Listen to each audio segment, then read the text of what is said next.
Yes, turatangiye nanone Devira episode ndetse 118. Nimwihute cyane tugatangirane mu gusesengura Devira. Twagarutse bantu b'Imana, aho twasoreje niho tugarukiye muri aka kanya, ku witwa Teta, ku witwa ndetse nyina wa Kiramani. Mubazi mu mafilime menshi bahuye bagarukanye, ndetse bagarutse Fabiola ndetse na mugenzi we Ntare y'Ingore, niko yitwa Ntare y'Ingore. Ese Ntare y'Ingore niba huye na Teta cyangwa se Fabiola biragenda gute? Umwe ni umudayimoni, undi nawe ndetse n'uwisi. Ese uza guhangana n'undi agatsinda ninde? Kurikira unarebe. Iyi filime igeze ahantu heza cyane haryoshye, ariko ijambo riravuga ngo abazi Imana yabo bazakomera, nibamara gukomera bakora iby'ubutwari. Umugabo we aratuje, umugabo yahawe amabundi, umugabo yahawe inzaratsi, cyangwa se umugabo ubwenge bwe cyangwa ubwonko bwe babujyanye ikuzimu. Ndagira ngo ukurikire unarebe. Hari abantu benshi hanze aha ngaha ubona ari abagabo bagenda, ariko bakaba ari abagabo ndetse mu nzira bagenda, ariko bagera ndetse mu ngo zabo ugasanga barimo barakoreshwa imirimo y'agahato, imirimo y'ikuzimu, imirimo ya nyabingi, imirimo y'abadayimoni. Uyu munsi aho dutangiriye ndetse ku witwa Ntare y'Ingore ndetse na Fabiola. Ntare y'Ingore yakamejeje, ari kurwana cyangwa se ari gutongana n'uwitwa dayimoni. Ntazi ko ari dayimoni ari gutongana nawe. Arimo aramubwira ngo kuki wandogeye umwana, undi akamubwira ngo ariko ubundi wari umusazi, nakorogeye umwana se we turakuzi. Ndagira ngo ukurikire unarebe. Uwitwa Teta byamucanze, yashobewe kubera yuko yatangiye kubona ko amazi atari yayandi. Dore agatwenge k'abazimu. Wibuke aka gatwenge hari ibintu byinshi kaba gahishe, kandi aka gatwenge k'abadayimoni, nubona umukobwa useka gutya cyangwa se ukabona ndetse umusore useka gutya, uzamenye ko ndetse dayimoni yaje ku isi, yaje kukurwanya. Hanyuma nurangiza upfuka musenga Imana, ubwira Imana ngo Mana mbohora, ubwira Imana ngo Mana ntabara, ubwira Imana ngo Mana ndengera, kuko nkeneye kurengerwa n'Uwiteka. Haya basi katurore tugaruka hakuno kuri Aisha ndetse na Nyambo yarakonje. Niki cyatumye Nyambo akonja? Wibuke ndetse yanze kubwiza uwitwa Pastor Sabi ukuri, yanze kumubwiza ukuri. Uwitwa ndetse Aisha aramureba, aramwitegereza, aramubwira ati ariko ubundi Nyambo, ati niba warinjiye mu rukundo, kubera icyo utagomba kubwiza ndetse ugukunda ukuri? Biba ari ngombwa kubwiza umuntu ukunda ukuri. Aisha avuze ijambo rikomeye kandi ryiza ndetse ry'umumaro, ariko y'umuhisha birangira ndetse agutakarije icyizere, akagukuraho icyizere aragufitiye, ntaba akigukunze ndetse anagukunda, agukunda rwa rukundo ndetse rwa rundi ndetse rudafatika. Ariko yo umubwije ukuri akugirira icyizere, akabana nawe ndetse mu bintu byose akajya akubwiza ukuri, ndetse akajya akuyobora mu nzira nziza kandi y'umumaro ndetse y'agaciro. Nyambo ndetse akomeza kuganira, akomeza kuganira ndetse na Aisha amubwira ngo ariko njyewe, ati nta kibazo mfite, ati kubera yuko kujya gusura mama we, ati kuki yanga ko umuntu ajya kwa nyina. Kurikira kandi unarebe. Barakwereka, bakomeza kuganira, niko tureba season yacu. Tugaruka kuri uyu mwana w'umukobwa. Wibukiye umwana w'umukobwa ari muri rugo nk'umukozi, kandi nubwo ari muri rugo nk'umukozi ndetse bimutera agahinda n'umubabaro, yararize. Nawe kurikira mugenzi, harimo arihanagura amarira, kandi birababaje kubona umwana nk'uyu nguyu, nyina ndetse abana na nyina, ariko akaba ameze nk'umukozi. Bagenzi, inshuti z'umusaraba, abantu benshi bafite amashuri atandukanye biga y'ibigeragezo. Ntukabone umuntu agenda yambaye neza yisize ugire ngo nta bibazo afite. Abafite ibibazo, abafite intambara, abageragezwa abafite satani uri kumurwanya, uri kurwanya ejo hazaza he. Umwana w'umukobwa birimo biramucanga, birashoboka ari kwibaza ngo ese nibanyirukana ndaba hehe, ko naje kubana na mama nkigira umukozi kubwo kugira ngo tubane na mama, none biragenda gute? Ndagira ngo ukurikire unarebe. Umwana w'umukobwa arireba, arishoberwa, aravuga ati kubera iki Devu avuze ko atankunda? Nyamara twe twamaze kumenya ko uyu mwana ashobora kuzarimbura Devu, kuko uyu mwana ni umuziranenge, nta cyaha afite. Marayika w'Uwiteka murimo, Yesu Kristo yaramumanukiye. Uyu mwana kuko ni umwana w'agaciro, ni umwana mwiza, ntabwo ari umunyabyaha. Yesu yamuhanzeho. Birashoboka ko uyu mwana afite byinshi azahishura cyangwa se azakora, agakubita hasi uyu murozi cyangwa agakubita hasi iyi dayimoni Devu ndetse n'uwitwa Teta. Ndagira ngo ukurikire unarebe. Ako kanya yakomeje kurira, ararira, aravuga ngo ariko koko Mana niki nzira? Nuko se basi ndetse nta data, nuko se basi mbayeho nk'umukozi? Biramucanga. Wibuke nyina yaje ahangaha nawe akurikiranye imitungo, aje kugira ngo ashakane ndetse na Bigiyo bijya ndetse amubera ibamba, yanga kumusinyira imitungo. Ndagira ngo ukurikire unarebe. Byacu ntibitinda, umwana w'umukobwa yari yihanaguye, kandi ntabwo ashaka ko nyina ndetse bamenya ko uyu mwana w'umukobwa ndetse ari umwana w'uyu mubyeyi. Ndagira ngo ukurikire unarebe. Bigiyo arangije arabaza ngo ese uyu mwana kari kurira bite? Undi atumva muzehe, mbese urambaza uyu mwana ari kurira kubera Devu se ntabwo uzi ibyo ari gukorera uyu mwana, kandi uyu mwana ari umukozi mwiza akora neza. Ndetse Bigiyo aravuga ati koko nanjye ndabizi ukora neza wa mwana we, ariko Devu avuga ko wamusuzuguye. Koko se waramusuzuguye? Undi ati nta nubwo nigeze mutuka, ati ahubwo ati nuko bantumye amazi, umushyitsi we yantumye amazi, ndagenda ndetse nyazanye umushyitsi we, ndetse arangije arambwira ngo ati nimve uruhande rwe. Ndagira ngo ukurikire unarebe. Tugaruka hakuno kuri Ntare y'Ingore. Aba bantu baranezeza cyane, Ntare y'Ingore ndetse n'uwitwa ndetse Kiramani, n'uwitwa ndetse Teta cyangwa se dayimoni Teta. Uwitwa ndetse Ntare y'Ingore yamubwiye atumva nkubwire ngo ukuriragaho kunyo nkubwize ukuri, ati ibyo wahaye umwana wanjye byanze bikunze ugomba kubiruka, kuko ngomba kugukoza isoni.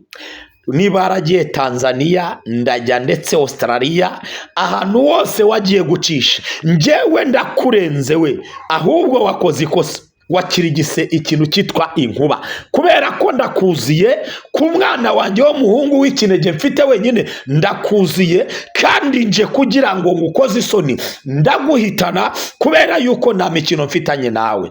Ati ahubwo nsohokera mu rugo nonaha vuba, niko nkubwiye. Undi aramubwira ngo sohoke, ati hey, ati ngiye sohoka. Ntare y'Ingore aramubwira ati reka ntibishoboka, ati nta mikino mfite. Ese aba bantu umwe yikanze iki? Ntare y'Ingore yikanze iki? Ko tuzi Teta imbaraga afite, ko tuzi ko yigerera ikuzimu, ko tuzi ko yapfuye akaza ari umudayimoni, akaba ari roho iri ku isi. Birarangira gute? Biragenda gute? Kurikira unarebe. Ntare y'Ingore atangira kwikangamo, dore uko areba Teta bikamucanga. Teta araseka, dore Teta uburyo aseka ndetse amwenyura nk'umuntu nyine ukoreshwa n'amajini cyangwa se n'abadayimoni. Uramwitegereza neza ndetse n'ijwi rituje arimo aravuga ati areti simba icyo ukeneye. Kiramani we byaramucanze, buri umuntu byacanze byashobeye biba byaramucanze. Ukabura umugabo ariko wagera mu rugo reka da ugakonja bakakuyobora. Nibyo hanze ahangaha rega niko bimeze, ariko hanze ukabura umugabo. Ndagira ngo ukurikire kandi unarebe iby'iyi filime uko biri buze kurangira niko biri bugende. Barakwereka ibyacu ntibitinda. Hanyuma Intare y'Ingore arangije aravuga ngo noneho atubukenyera nanjye kenyere, nge nawe tugiye guhangana. Arahaguruka aravuga ngo wakirigise inkuba, ati kuko ndakuziye reka duhaguruke twigendere. Hey, kurikira irebere.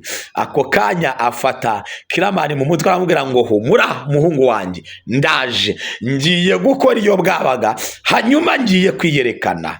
Imana ishimwe. Hanyuma Kiramani aramubwira atumva rero nkubwire Teta, ati amahane yawe ndakwiyamye, ibibaye urabibona kandi urabyitegereza. Undi arangije aramubwira ngo Kiramani, ntureba abasazi bari hano? Kiramani biramucanga, aravuga ati reka nigire kwiryamira. Undi aturajya he? aba aramufashe aramugarura. Kiramani ati do mba nakwihanganiye, sinshaka stress zawe, sinshaka ibibazo, wandetse nkigira kwiryamira ko ndashaka ibibazo byanjye nawe. Wowe urambwira ngo ababyeyi banjye nabo, ababyeyi banjye nkababona, ukambwira ngo twahuriye Mozambique, nyamara ati njyewe ndi kubona ababyeyi banjye, urimo uravuga ngo wowe ukambwira ngo ababyeyi banjye ntabariho, nyamara bariho sha teta. Ati ugirimo n'ibiki?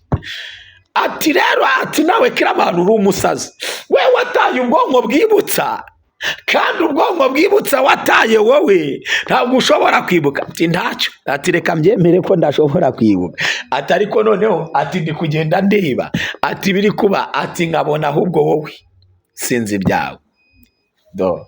Ati none se urabona narakwihambiriyeho, nje nihambiriye kuri wowe, urareba ukabona narakwihambiriyeho. Ati nukubona ko ngukunda se ukagira ngo ni ibindi.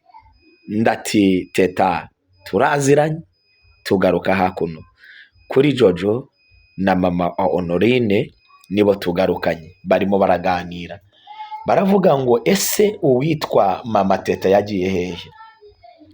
Ubu se baba baramwiciye mu nzira? Wibuke yavuye ahangaha ahunga. Barimo baraganira, ariko reka mbabwire inshuti z'umusaraba, uru rugendo iyi si ya none ugendamo habamo byinshi bizengurukamo, habamo byinshi bigendagenda muri iyi si, kandi ibi byose biba muri iyi si, buri kintu cyose gifite icyo kiba gishaka, buri kintu cyose kigira igiciro. Ariko Yesu Kristo niwe mwiza kandi w'umumaro, uzabasha kurwanirira abantu be. Nawe uyu munsi warwanirirwa n'Imana, nawe uyu munsi warengerwa n'Imana, nawe uyu munsi hari ibyahinduka bikagenda neza, nawe uyu munsi hari amateka Imana yarema bikagenda neza. Ese wowe amateka ushaka karemwa ni ayahe? Ese inzira uri mucamo ni izihe?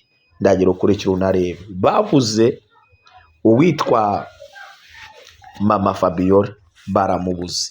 Ese bazamubona? Kurikira unarebe. Ese yaba yaragiye hehe? Nibyo utambaza, nanjye nawe situbizi, ariko kuba turi kureba iyi filime turi gusesengura turabasha kumenya aho mama wa Teta yaba yaragiye. Asa tugaruka hakuno do, ndebera nawe muri iyi nzira tubonye nde? Rebera mama wa Teta ukagenda arimo atembera cyangwa se azenguruka muri ndetse iyi si, ndetse yifashe ku mutwe, urabona ko ameze nkaho byamucanze, ndetse yabaye nk'umusazi, agenda ndetse nk'utazi iyo ari kujya. Dore aje ku gikomangoma dayimoni, igikomangoma Rusofero nihaje. Dore arimo aribaza ngo ese ninjire cyangwa se ninjire, ese mbigenze nte? Ndashaka umwana wanjye, ndashaka akaruhuka akava muri iyi si, akaba umuntu w'umumaro, akaba umuntu w'agaciro, ndetse roho ye ikagira gute? Roho ye ikava muri iyi si ikagenda akajya kubazwa ibyo yakoze yarinjiye. Sasa mu kwinjira wibuke ntare y'ingoro avuye aha ngaha nawe, ndetse yaraje guteza ikibazo, yaraje kubaza ndetse impamvu Kiramani bye. None dore undi nawe aje kureba umwana we w'umudayimoni. Iyi filime irarangira gute? Biragenda gute? Aha ngaha filime ntigiye kuryohera abantu bakuru. Ijambo ry'Imana niryo rivuga ngo ngabiringira Uwiteka ameze nk'umusozi Siyoni. Ako kanya Nzayino yaraje ati yewe muntu aramukurura, aramubwira ngo ese uri kujya hehe? Ati ndi kuza ahangaha. Ati namenye rero kuri mama wa Teta, atariko ibya hano byancanze. ati bikize ndayino rero n'amagambo ye ati rero ati nubwo ngira umunwa ati ariko reka nkubwire ati umbwire iki ati reka nkubwire ati nubwo ngira umunwa ati rero ati bimeze gutya ati ndagira nkubwire ngo ati ibya hano ati hano havuye abandi bantu ati baje kureba nyina ati ndetse ati baje kureba ati ndetse Kiramani ati ngo ni mama wabo ati none nawe uraje undi ati wa mukobwa we ndakwiyamye reka kunteza ibibazo nibyo mfite ntibinyoroheye ako kanya aramubwira ati ngaho ati we ntukomange ati genda uhite winjira sasa wibuke Kiramani arimo aratongana cyangwa se arimo arashwana ndetse na Teta sasa uko bari gushwana uyu nawe yaje yirukanka ndetse yinjira mu kwinjira barakwanuye bararebana ako kanya Teta arareba abayiki filime yacu nanuka igenze hehe mwakoze kuza kandi murabeho turakomezanya ubutaha ese Fabiola agiye kwigaragaza kurikira urebe ese birarangira gute biragenda gute kurikira unarebe kandi turabakunda bye bye shalom shalom shalom